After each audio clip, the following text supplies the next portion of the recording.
Recuerda que si necesitas financiamiento para tu proyecto o negocio, Presta Club es su asesor financiero. Por más de 18 años hemos ayudado a emprendedores como tú. Solo debes presentar una garantía hipotecaria en Lima o Callao. Puede ser una casa, un terreno o un local comercial. No importa si estás en Infocorp, si tienes mal historial crediticio o no puedes demostrar ingresos, solo ingresa a www.prestaclub.com y completa la precalificación. Presentas los documentos solicitados, sigues el proceso de evaluación y listo, puedes invertir el dinero en lo que quieras y cancelar toda tu deuda en cualquier momento sin penalidades. Presta Club, juntos creamos progreso. Gracias, Presta Club. Esta semana hemos recibido una información, ¿no? Un secreto a voces, como dice la frase conocida, ¿no? No es algo positivo, por supuesto. De hecho, los miembros de Open COVID Perú lo han venido denunciando, y digo denunciando no porque ellos hayan pretendido meterse en política, tomar partido, petardear la campaña de vacunación, petardear la gestión de algún gobierno. No es por eso, sino porque ellos, a través de una plataforma digital puesta a disposición del público de forma gratuita, además, han informado siempre sobre un importante desfase en la cifra de fallecidos. Lo ha hecho este medio de comunicación en junio-julio del año 2020 con especialistas como el señor Luis Benavente, como el señor Rodrigo Parra y con los miembros de Open COVID, con quienes vamos a hablar toda la semana. Y hemos conversado con Patrick Bijard, biólogo computacional de Open COVID, en reiteradas ocasiones, y él lo puede dar fe ahora en esta entrevista. Bienvenido, señor Bijard, a PBO. Buenos días. En Open COVID hay muchos jóvenes, adultos también, y hemos conversado con muchos de ellos.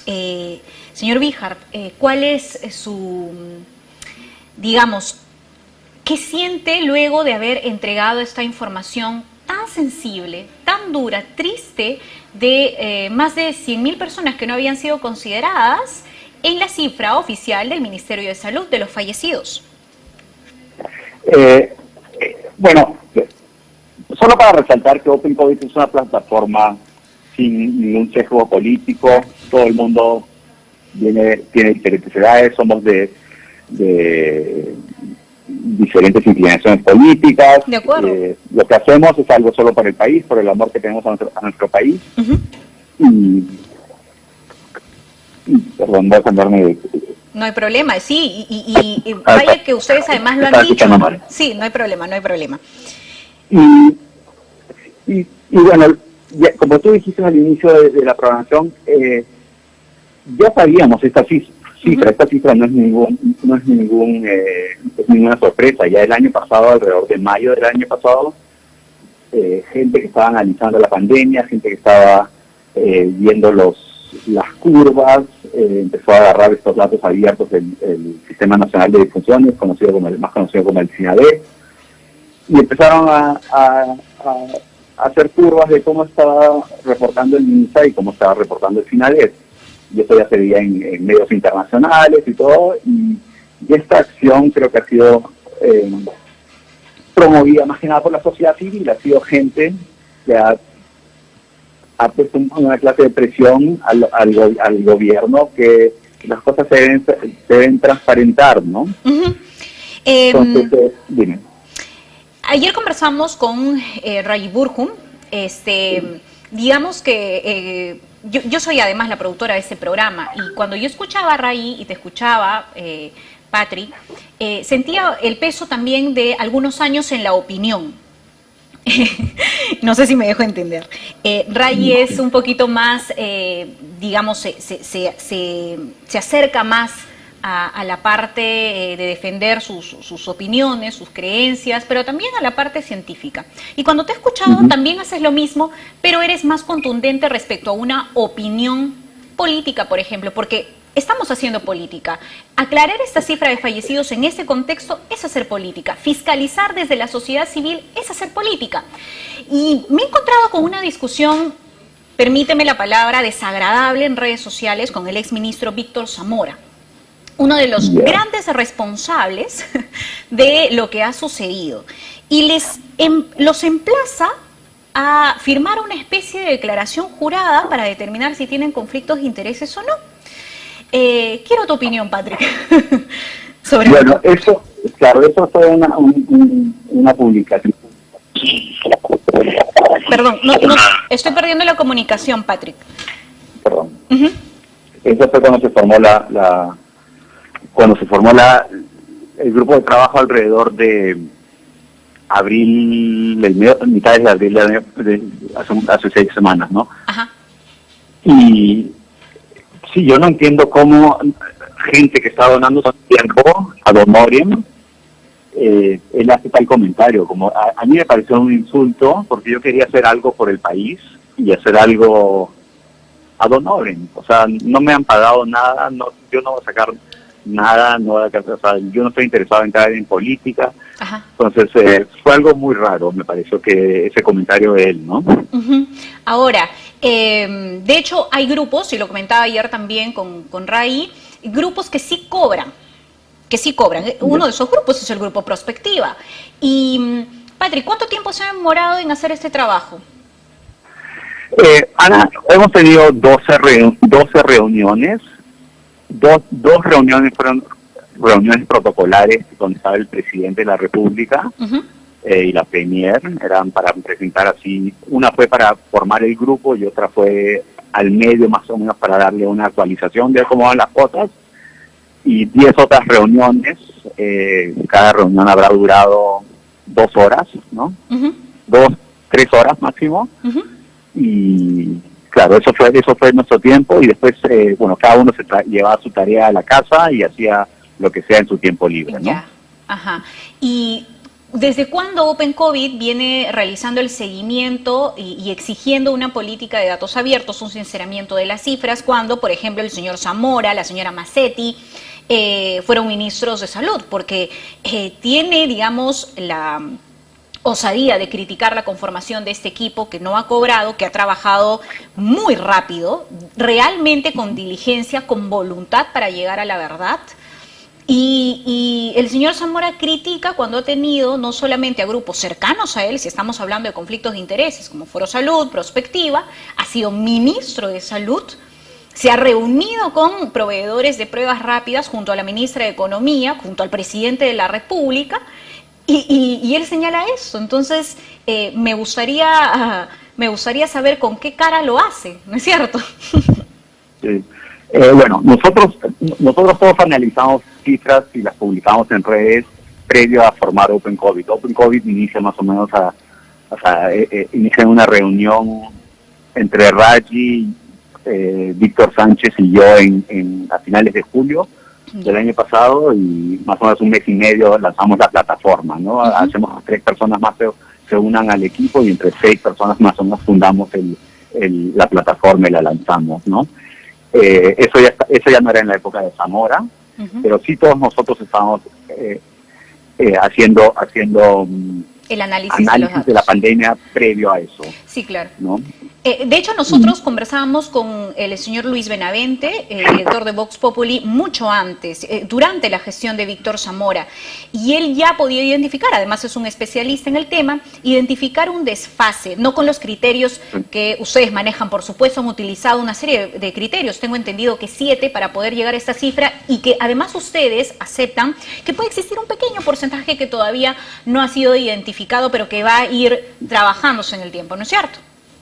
Sí, bueno, el desfase se ha creado por dos, hay dos problemas que han creado el desfase.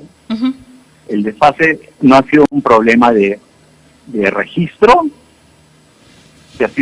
sino ha sido un problema de reporte. Se ha reportado mal lo que está registrado. Nosotros hemos ido a las bases de datos del MINSA, hemos hecho nuestras búsquedas y hemos sacado esta cifra, pero no es que no existían las cifras sí los fallecidos sí estaban grabados en los servidores del MINSA. Uh-huh. El problema es que solo se ha reportado la gente que ha fallecido el día anterior, pero normalmente que tiene una prueba positiva. Durante la primera ola, la mayor parte de pruebas eran pruebas serológicas, entonces tenían una muy baja sensibilidad, lanzaban muchos falsos negativos comparado a una prueba molecular. Entonces, en sí la curva de la primera ola los confirmados es mucho más pequeño y hay un montón de otros indicadores o criterios que hemos usado para nuestro grupo de trabajo para incluirlos, y esos criterios han sido completamente ignorados, ¿no? Entre esos criterios están, si hay una persona que está con COVID y va a un establecimiento de salud y, por ejemplo, su familia ya tenía COVID, pero no tiene una prueba positiva del COVID, es obvio que esta persona está con COVID, no ha sido infectado en su hogar. Pues esas personas se ponían a una caja de sospechosos, ¿no? Ajá. Que nunca se reportaba. Uh-huh. Podría haber tenido imágenes de su tórax, donde se ven los pulmones con manchas, no radiografías, cosas por el estilo, que donde el mismo doctor en su historia clínica escribía esto es COVID, ¿no? Y esas personas nunca se reportaban, se reportaban, sí se registraban en una base de datos que tenían esas cualidades, ¿no? Esas características, entonces, sí. De hecho, yo recuerdo que los exministros de salud consultados en este programa nos decían, bueno, si camina como pato, si grazna como pato, si se ve como pato y lo registra si no es pato, los síntomas de la COVID-19 en el inicio de la pandemia, en el inicio de la gestión en nuestro país, realmente tuvo que ser atendida en el primer nivel de atención y justamente con estas características conocidas de la COVID-19, incluso el fallecimiento, porque estas personas que fallecían con sospecha de COVID eran igual enterradas, sepultadas o cremadas con los protocolos establecidos por COVID. Entonces, si hasta te despides, los familiares se despiden de su ser querido con un protocolo de COVID, ¿por qué no lo registraste como fallecido por COVID? Claro. ¿No? Es más, creo que apenas fallecía una persona ya ni le podías hacer una prueba. Uh-huh. Entonces, muy fácilmente ellos entraban a esta caja de sospechosos que nunca más hubieran reportado, ¿no? Uh-huh. Lo preocupante también es que desde el año pasado, si te acuerdas, en julio y en agosto hubieron 2 correcciones. Sí. Más o menos de 3.500 3.500 fallecidos cada vez. Uh-huh. Y eso fue usando una metodología que es muy similar a la que nosotros hemos aplicado. O sea, el programa para buscar las bases de datos ya existía. El Centro de Epidemiología del MINSA ya lo tenía. Pero lo preocupante es que también que desde agosto del año pasado, en 5 otras oportunidades, han preguntado, por favor, ¿podemos actualizar las cifras? Y por alguna razón no ha sido atendido esos... ¿Quiénes preguntaban, además pedidos de los miembros de Open COVID? Esto es ya algo interno en el gobierno, no por parte de nosotros, sino hay oficios, lo tenemos, está todo en el informe que hemos escrito, hay informes que se mandan, yo pienso que es al viceministro, claro, ¿no? O sea, el centro de salud, el centro de epidemiología se lo manda para pedir una actualización de la cifra. ¿Ya? Y en 5 oportunidades la propuesta no se ha atendido, ¿no? No sabemos las razones por las cuales. Qué importante lo que me cuentas, porque este puede ser el camino para llegar a los responsables. Porque tanto los directores regionales de salud, los directores de hospitales aquí en nuestra capital, que en muchos casos han sido separados o amedrentados por no recibir equipos que no estaban completos, equipos que no funcionaban, equipos que estaban sobrevalorados, han sido amedrentados y retirados. Y esas solicitudes, por lo que me comentas, si vienen de adentro, quiere decir que esto se sabía y se mantuvo así en secreto, adrede, durante mucho tiempo. Y ahí están los responsables. Me parece muy importante lo que me has dicho. Pero además, dime. Ayer el ministro de Salud, el doctor Ugarte, ha creado una comisión por 15 días para investigar el tema. Uh-huh. Eso sí. Sí, Y sí lo hemos... yo estoy seguro que la Contraloría y el Congreso ya están agarrando el tema también. Sí, claro. Sí, por eso digo, este tema no está alejado de la política. De hecho, desde los medios de comunicación o de organizaciones como Open COVID y otros, estamos haciendo también política, porque es nuestra responsabilidad fiscalizar y exigir, no pedir, por favor, que nos den información, sino exigir, es nuestro derecho. Pero me gustaría recordar y regresar al tema desagradable del señor Zamora. Cuando equiparaba las pruebas rápidas con las pruebas moleculares, cuando se reunía con proveedores, ¿qué pasó? O sea, ¿fue un error o hubo una alerta? Yo recuerdo a Silvia Pesá en una reunión técnica diciéndole al exministro Zamora, las pruebas rápidas no son las recomendadas para este proceso. ¿Cómo afectó el uso de las pruebas rápidas en este proceso de registro? Bueno, las pruebas rápidas tienen una muy baja sensibilidad. Eso significa que arrojan falsos negativos, que realmente estás positivo, pero dice que estás negativo. Todo dependiendo de desde hace cuánto tiempo te has infectado, porque el problema de las pruebas rápidas es que no detectan virus, pero detectan los anticuerpos que son generados por el cuerpo para combatir el virus. Ajá. Entonces, hasta que se generan anticuerpos por tu mismo cuerpo, es un proceso que dura semanas, puede durar 12 días, 2 semanas, ¿no? Entonces ese es el problema que ha creado el desfase. Entonces mucha de la gente que ha fallecido a lo mejor ha salido negativo en la prueba porque no todavía su cuerpo todavía no estaba generando anticuerpos, ¿no?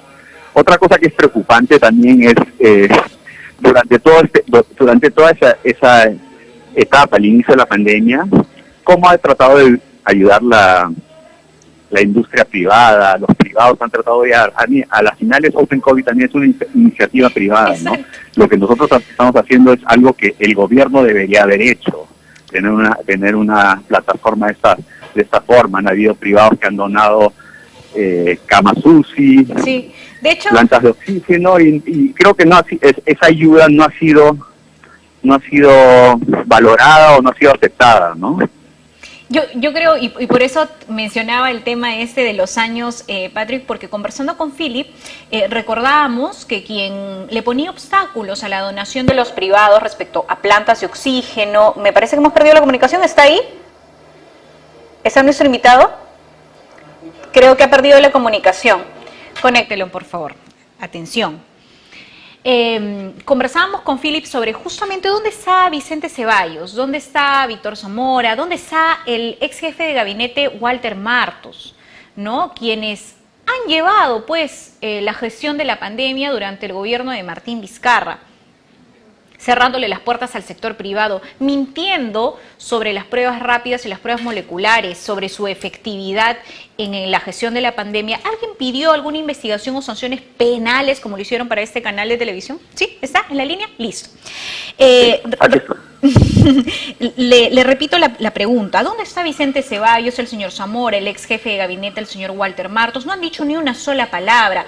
Y menciono aquí el tema de los años porque a veces el tiempo, la edad, la experiencia le da a la gente, nos da la capacidad de poder ser un poquito más claros, más duros incluso con la crítica. ¿Cómo fue el gobierno de Martín Vizcarra? ¿Cuál fue la voluntad para trabajar con ustedes o con otros grupos en busca de más información? Mira, yo desde que inició la pandemia, yo siempre he estado...